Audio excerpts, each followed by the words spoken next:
Fabrício, bom tê-lo aqui. Hoje nós vamos fazer um papo legal, né? Nosso papo da saúde.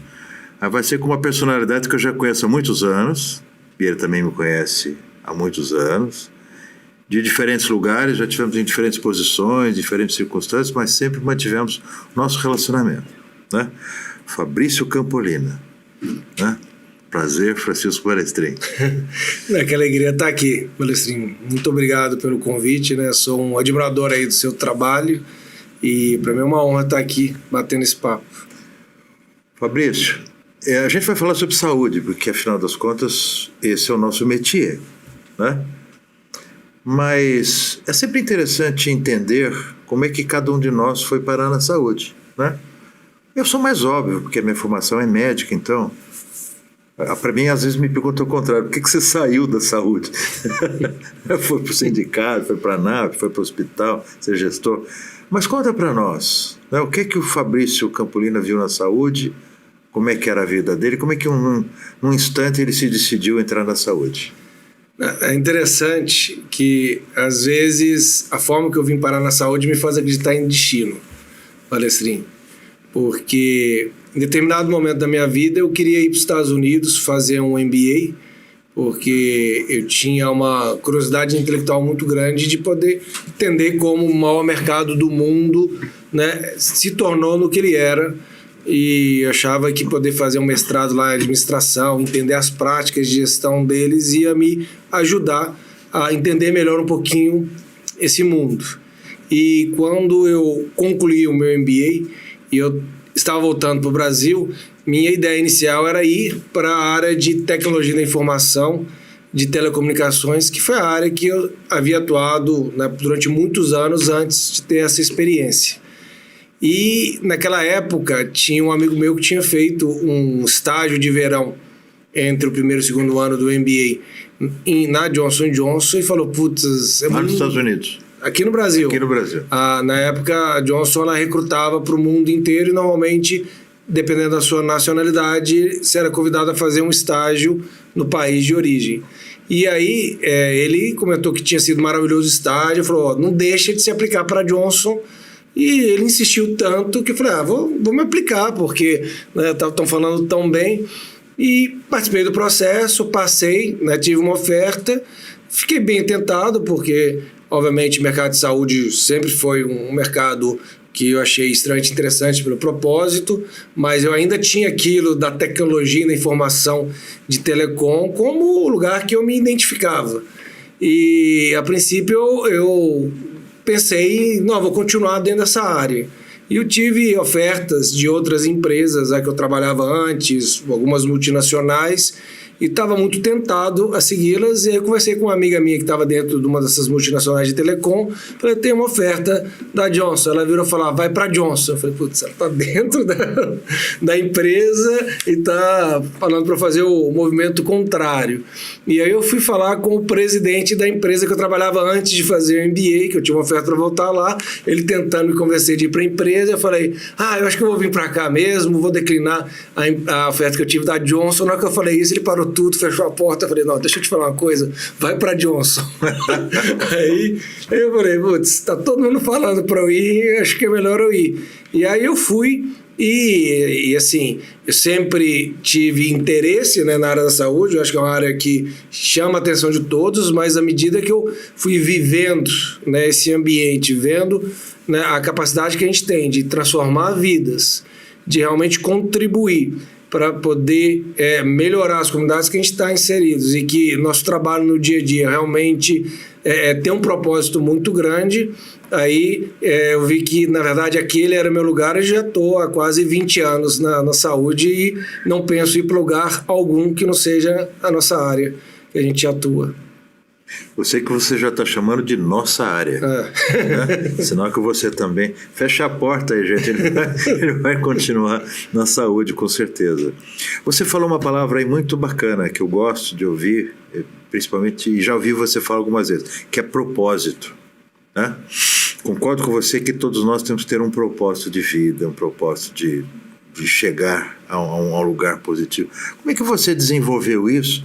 Já vou te fazer uma outra pergunta, que outro dia você fez uma apresentação para nós aqui, que eu achei bárbara quando você falou em relação a algumas responsabilidades sociais que vocês têm dentro da empresa. Mas volta um pouquinho, como é que a tua vida te levou não a ser um gestor que se preocupasse unicamente com números, porque aparentemente a sua formação foi de administração, né? Mas como é que essa palavra propósito surgiu dentro do seu dia a dia? Obviamente, eu acho que isso é uma jornada, e eu acho que um dos momentos, né, que me impactou bastante foi quando eu fui nos Estados Unidos, e que ficou bastante claro para mim que não é que o nosso país é um país pobre, que era a cabeça que eu tinha até aquele momento. Mas eu vi claramente que o nosso país é um país desigual, absurdamente desigual, um país rico e absurdamente desigual. E aquilo era uma das coisas que mexia muito comigo.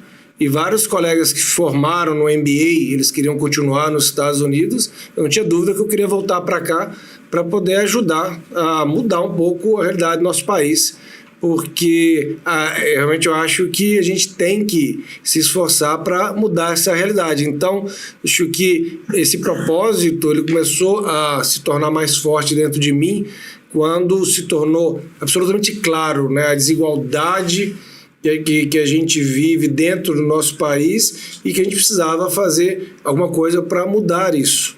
E aí, entrando dentro, né, da área da saúde, né, esse aspecto, né, do nosso país, ele não muda, né, as desigualdades, e acho que a gente poder trabalhar para poder dar mais acesso, a gente poder trabalhar para trazer mais próximos padrões de cuidados, né, do sistema de saúde, para a gente poder também, né, ajudar as comunidades que a gente está inserido, foi algo que cada vez mais me motivava agora dentro desse contexto que eu estava inserido, e isso estava muito alinhado com o propósito da empresa que eu fui trabalhar.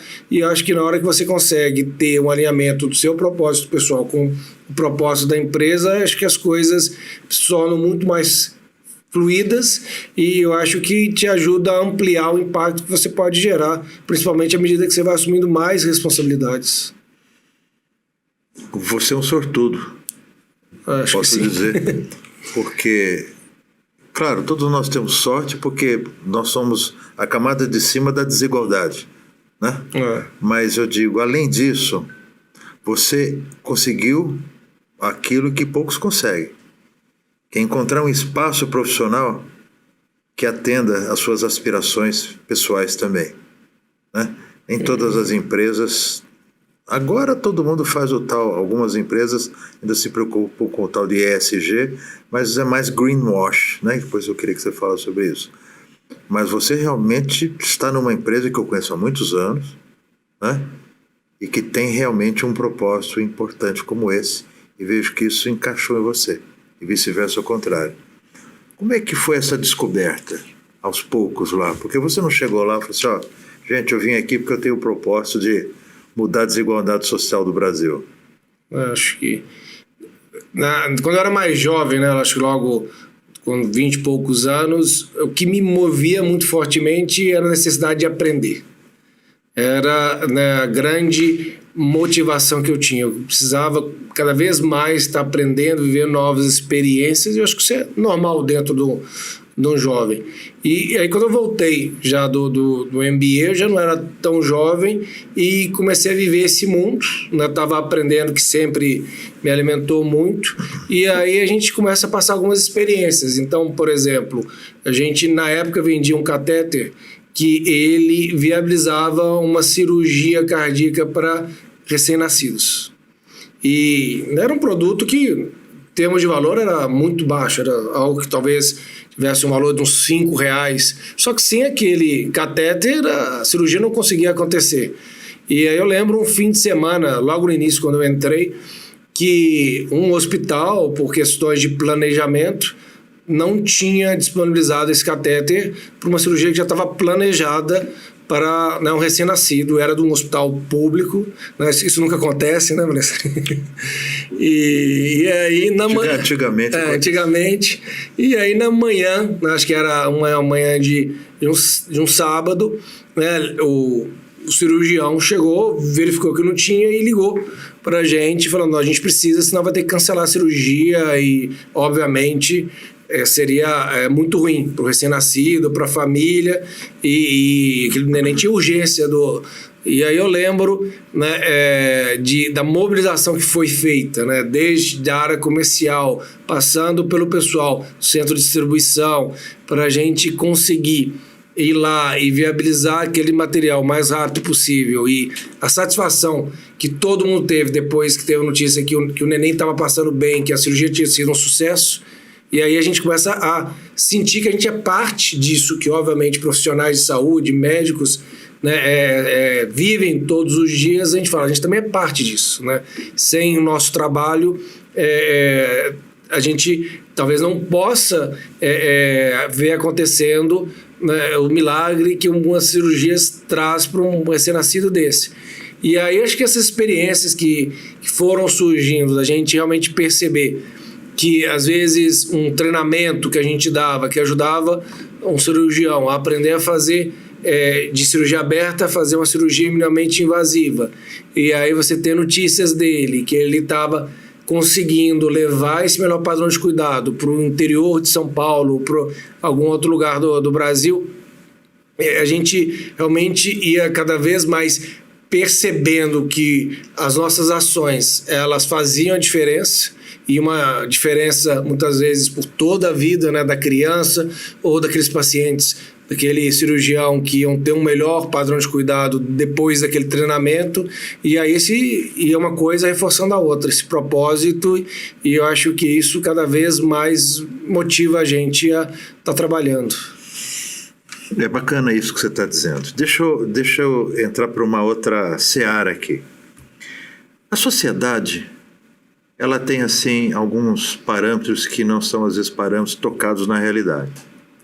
Por exemplo, existe uma percepção na nossa sociedade, talvez, quando você diz que a gente tem essa distribuição muito ruim, e é verdade, isso decorra, talvez, um pouco... Existe uma certa resistência ao mundo empresarial. Então, na cabeça de alguns, a indústria farmacêutica, a indústria de materiais e medicamentos, a indústria de equipamentos, ela faz essa tecnologia com a finalidade única e exclusiva de encarecer o processo e de ter resultados e de pagar valores para os seus acionistas e assim sucessivamente, né? Vamos desmistificar isso? Acho que é importante você dizer, afinal das contas, a indústria de materiais e de medicamentos e a de equipamentos, ela só está interessada no lucro? Eu acho que certamente não. Eu acho que eu posso falar de alguém que está dentro, vivendo nesse mundo há 20 anos. Eu acho que grande parte das pessoas que estão, né, dentro desse segmento, eles estão lá realmente por paixão pela área de saúde, por paixão em poder ajudar os pacientes. E isso é o que realmente nos motiva na grande maioria das vezes. Eu acho que é importante também destacar um ponto que você traz, que uma tecnologia, se ela é bem aplicada, ela traz prosperidade, ela ajuda a resolver questões, né, de ineficiências. Por outro lado, uma tecnologia que talvez seja aplicada de uma forma inadequada, ela pode sim encarecer os custos. E eu acredito que muito do que você traz de percepções são talvez momentos, e eu acho que isso era mais comum talvez muitos anos atrás, mas óbvio que as coisas persistem, em que sim você tem tecnologias que elas geram valor para o paciente, para o profissional de saúde, mas de maneira geral elas poderiam encarecer aquele cuidado e obviamente a questão da sustentabilidade do setor de saúde financeiro são importantes. Mas eu acho que mais e mais À medida que a gente vai se sensibilizando, acho que como sociedade, e amadurecendo também, acho que quanto empresas, eu acho que a gente busca garantir que toda a tecnologia que é desenvolvida, ela traga, além de benefício para os pacientes e, né, para os usuários daquela tecnologia, que ela também seja uma tecnologia que seja sustentável, que ajude a melhorar a produtividade, melhorar desfechos, que seja custo efetiva. E eu acho que cada vez menos tem espaço para ter alguma abordagem diferente dessa no nosso mercado. Ou seja, em resumo, eu acredito que, por um lado, as pessoas que estão trabalhando dentro da área da saúde, elas genuinamente, nas indústrias, elas sentem esse propósito de poder cuidar de pacientes, de poder contribuir para esse cuidado, e, ao mesmo tempo, eu acho que existe cada vez um amadurecimento maior de entender que essa tecnologia, ela, além de beneficiar o paciente e o usuário, ela tem que contribuir para a sustentabilidade do sistema, e eu acho que é um caminho que a gente está indo, que a gente precisa cada vez mais acelerar.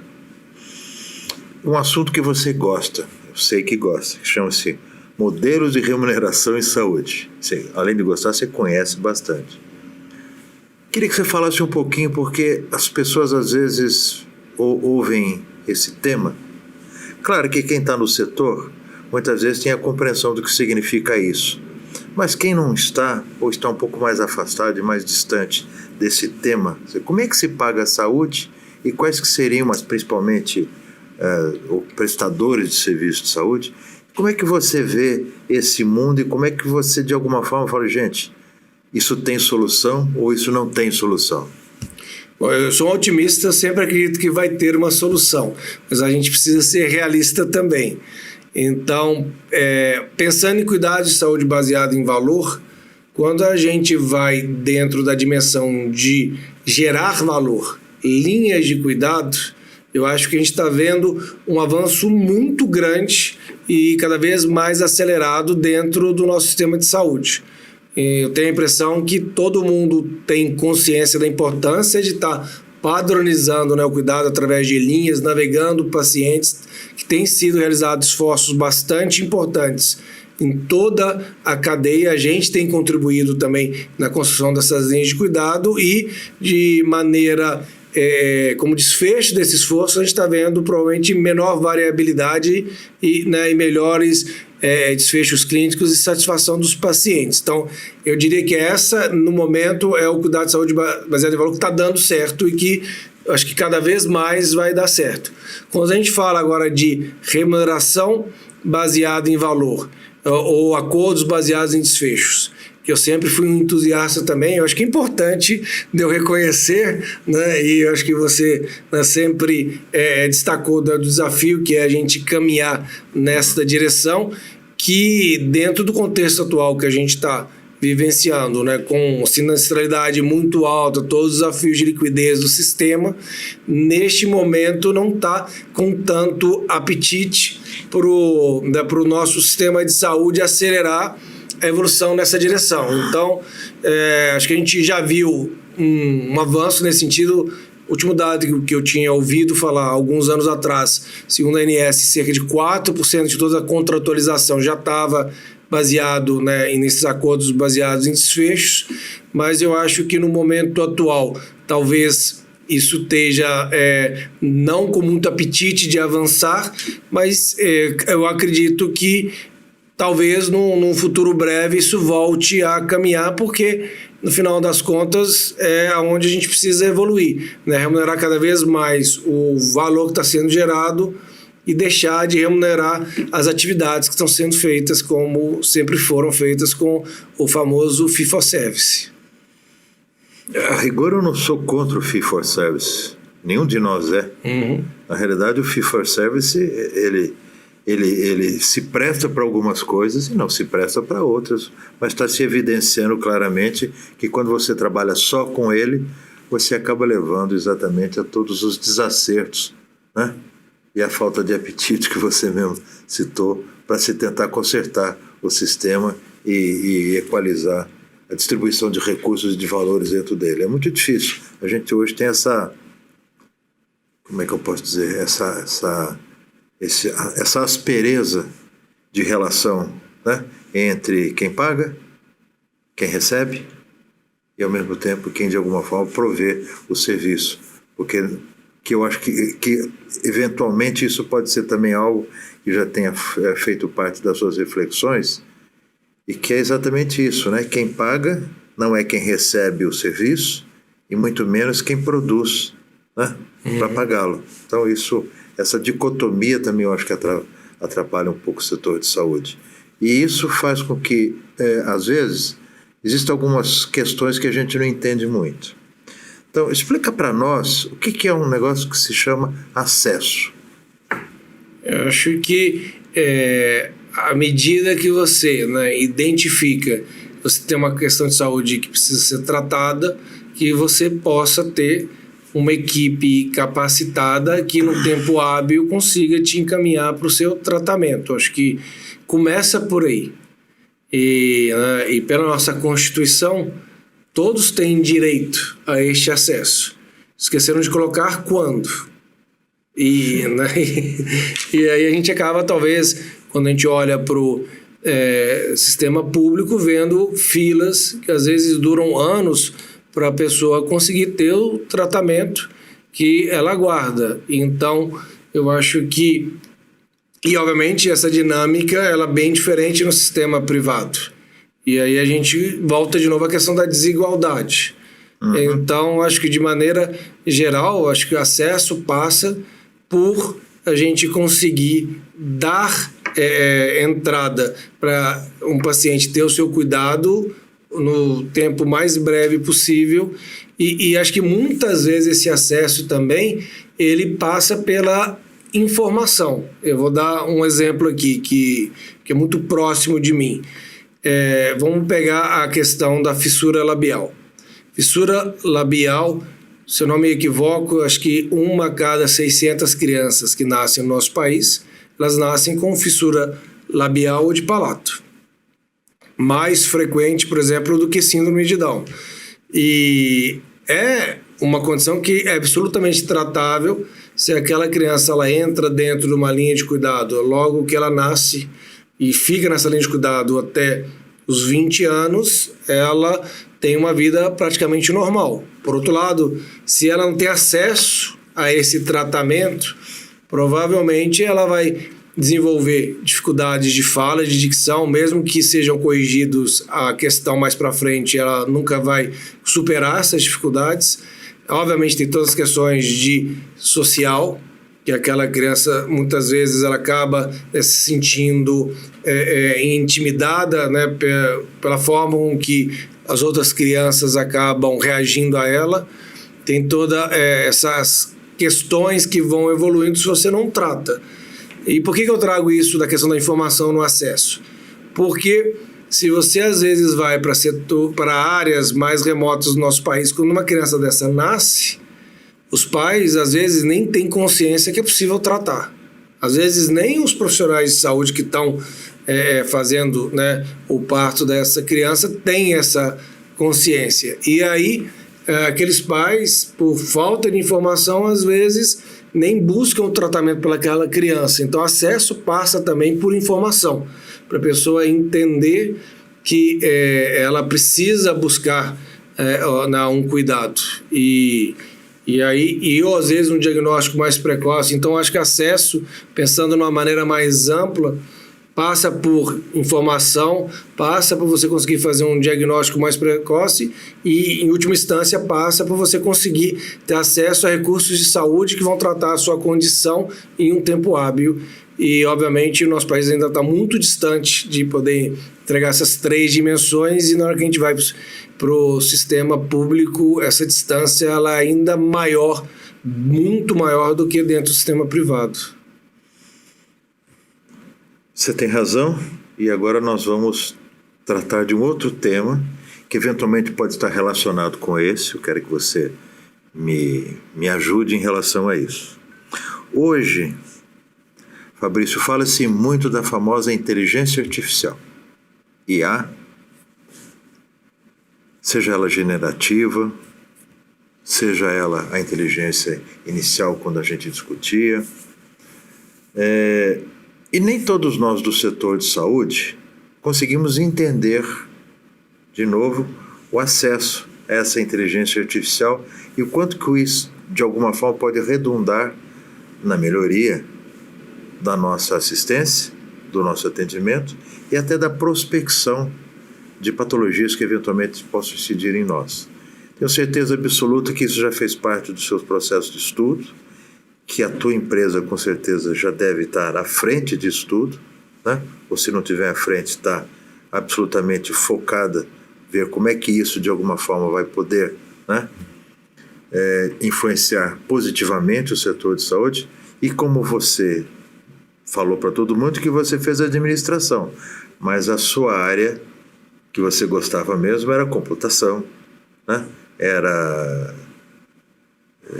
comunicação. Então, vamos lá, juntando tudo que você, de alguma forma... Você fez processamento de dados? Computação? Ciência da computação. Fez ciências da computação. Então, eu estou falando com um hacker aqui da saúde. Então... Isso era só quando era jovem. Mas ficou, pô, né? Traz pra gente aí nesse mundo, como é que vocês estão vendo isso? Você, e como é que vocês todos estão vendo isso dentro da sua empresa? Não, primeiro, eu amei você conectar acesso com inteligência artificial. E porque a gente precisa dar acesso a essa tecnologia também para melhorar os padrões de cuidados dos pacientes. E aí eu começo com um estudo que eu li da McKinsey no início do ano que me impactou bastante. E o que eles falavam era que o ano passado experiências com inteligência artificial generativa ganhavam manchetes de jornal. Este ano, escalar essas experiências vão ganhar mercados. O que eu interpreto desta fala? Que você vai ter instituições que começaram a experimentar com inteligência artificial especial e generativa ano passado e que esse ano vão estar levando, né, para todos os seus processos e com isso provavelmente vão estar gerando uma vantagem competitiva e vão estar desconectando do todo o restante do mercado, né, de uma forma bastante visível. E aí vem a questão do acesso. Como que a gente consegue que essa transformação ela não se resuma a 5, 10 hospitais ou redes no nosso país, ou em 1 ou 2 grandes hospitais referências dentro, né, do sistema público de saúde. E que eu gosto bastante é que essa tecnologia, ela por si só, em especial a inteligência artificial generativa, ela foi desenhada de uma forma a ser democrática. E o que significa isso na prática? A mesma tecnologia que a Microsoft está utilizando hoje em dia para poder criar o que eles chamam de Copilot, que vai estar dentro do Word, do Excel e que vai estar permitindo, por exemplo, que você abre o Word lá, começa a escrever e ele vai lá e complete o que você está escrevendo. Ou se você está utilizando o Teams na Microsoft, você faz uma reunião, no final da reunião ela já vai te dar já a ata daquela reunião. Essa mesma tecnologia, ela está disponível a qualquer um, em qualquer lugar do mundo. E como é que funciona isso?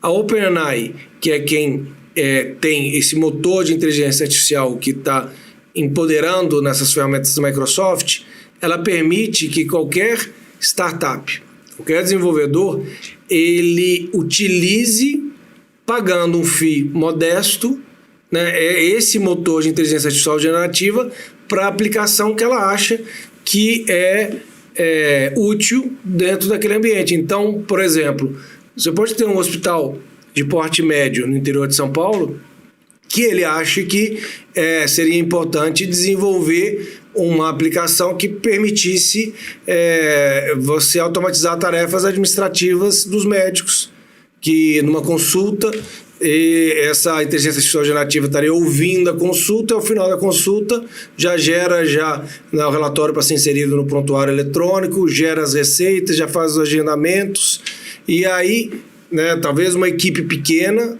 de informática naquele hospital, ela vai desenvolver só a parte da frente daquele aplicativo e aí ela vai conectar nesse motor de inteligência artificial generativa, pode ser o mais avançado de todos, que é o GPT-4, e vai ter toda aquela maravilha que a gente vê quando a gente interage, né, com o ChatGPT ou o DALL-E acontecendo naquele aplicativo dele. E a gente pensa que isso ainda está distante, mas está muito mais próximo do que a gente imagina. Eu estive mais ou menos há um mês atrás, na Distrito, que eles inauguraram o laboratório de inteligência artificial generativa deles. E eles contabilizaram que já existem 800 startups aqui no nosso país, e felizmente a gente tem um ecossistema de inovação muito pujante, acho que foi uma das barreiras que a gente conseguiu superar, que já estão com aplicativos disponíveis utilizando não só o do OpenAI, mas a da Google, a da Amazon, e trazendo essa tecnologia para o nosso dia a dia. E normalmente o que mudou agora é que as startups estão botando um ponto AI no final delas. Então você vai começar a ver um monte de startup aí que é, sei lá, caneca.ai. São elas que já estão usando isso. E com certeza dessas 800, eu não sei quantas que estão com aplicações para saúde, mas acredito que diversas delas vão estar. E eu acho que é desta forma que a gente vai ver acesso à inteligência artificial generativa de última ponta para o nosso dia a dia. Mas para isso a gente precisa de ter gestores que realmente, né, são visionários, que são transformadores como você, dentro dessas instituições querendo promover essa mudança. E não pessoas que têm medo da mudança ou pessoas que falam isso não é para mim, ou que de alguma forma não querem abraçar, né, o novo pelo motivo que seja. Olha, a gente tem um papel importante nisso, concordo com você, né? A possibilidade de você apresentar, principalmente para aqueles que estão numa situação do dia a dia, alternativas e soluções que são mais inovadoras, é sempre positivo. Então, já fica aqui um convite para que você, junto aqui conosco, vamos desenvolver um projeto para esses hospitais, para esses gestores que querem aprender, que querem fazer e que a gente eventualmente vai conseguir dar acesso a eles a uma tecnologia tão bacana quanto essa que você descreveu para nós agora. Não, fico super empolgado. Mestrinho, vamos junto, porque acho que aí é onde a gente vê o nosso propósito nos motivando. Meu velho, eu prometi que eu bater um papo com você para você poder sair a tempo de receber o seu prêmio. O homem vai receber um prêmio, certo? Então, primeiro, quem foi premiado fomos nós, que estamos recebendo você. E agora a gente deixa você receber o seu. Obrigado, viu? Eu queria que você falasse algumas palavras finais aí para os jovens que estão nos assistindo, para aqueles gestores que estão nos assistindo, para as pessoas que estão assistindo a você, né? Porque eles já estão cansados de ver. Fala um pouquinho aí. Não, eu acho que talvez eu gostaria de comentar o impacto que você teve em mim. Quando eu entrei, né, dentro da área da saúde, no mundo associativo, acho que a liderança que mais me inspirava de longe era a sua, à frente na época da ANAP. E eu ficava observando o que me impressionava tanto, me encantava tanto em você. Né? Obviamente, Balestrin, tem todas as questões da capacidade que você tem de gerar relações, toda a questão de poder construir consensos, né, e puxar as pessoas juntos. Mas o que realmente me brilhava os olhos era ver a sua capacidade de realização. Né? Eu acho que muita gente, às vezes, tem muitos projetos visionários, outras pessoas às vezes saem executando, mas eu acho que eu observava você e vi uma capacidade de enxergar grandes temas, ter grandes visões e fazer aquilo acontecer. Acho que qualquer instituição que você estava à frente era impressionante como ela se tornava maior. E eu, observando aquilo, eu falei, é algo que isso me inspira, é algo que eu vou buscar fazer para mim também dentro da minha carreira profissional. Então, talvez o que eu possa trazer aqui, né, acho que para quem está nos ouvindo, acho que muitas vezes é isso, pensar como que a gente sempre pode, né, através das instituições, das das empresas que a gente está, a gente conseguir não só crescer, mas crescer essas instituições também e principalmente fazer com que ela, ao crescer, ajude a gente a enfrentar os desafios que a gente tem no nosso país. Então, poxa, olha, posso te dizer que você me deixou embaraçado. não é fácil, mas conseguiu. Certa feita eu fui ver o Saramago, né, que foi o Prêmio Nobel de Literatura em português, e aí alguém na mesa também falou algumas coisas positivas em relação a ele, como você foi absolutamente gentil comigo agora. Ele falou assim, olha, às vezes eu fico meio chateado quando as pessoas falam assim de mim, porque eu vejo que elas têm uma admiração, ou qualquer coisa que vale. Mas eu até às vezes tenho vontade de levantar e sair, mas posso falar uma coisa? Eu gosto. Então, muito obrigado, viu? Você também é uma pessoa inspiradora para todos nós. Espero que você tenha esse sucesso enorme que você vem tendo, conseguindo conciliar exatamente todos esses aspectos. São os aspectos profissionais, com os pessoais, com os sociais, e a tua responsabilidade, por conta disso, é maior do que a de muitos de nós que estamos nesse sistema.